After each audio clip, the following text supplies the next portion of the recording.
siya kaliwanag. Gana naman siya pagka in-adjust ninyo. Ayan. Pwede siya sa side table. Ayan. Kung nagtitipid kayo sa kuryente ninyo, katulad namin. So, ito na po ang inyong i-check out. Tapos, ito po ay, yan. Andito yung solar, ano niya. Pwede ninyong ilagay sa terrace ninyo kung kayo mag-charge.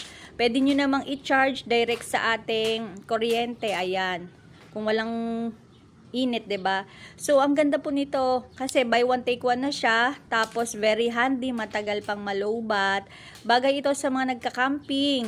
Yan, tapos sa mga nagtitipid katulad namin. So, ano pang iniintay ninyo guys habang naka-sale pa ito, buy one take one, hindi kayo magsisisi kasi sobrang aesthetic talaga nito.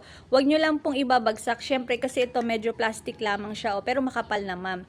Ayan, so dalawa na yung marireceive ninyo, super cute talaga. Lalo na ngayon, 'di ba? Siyempre summer, mataas na naman ang ating kuryente. Tapos maganda din ito kung talagang dito kasi sa amin may time na nawawala ng kuryente, 'di ba? So, in case of emergency, ano pang iniintay ninyo, 'di ba? Go, check out.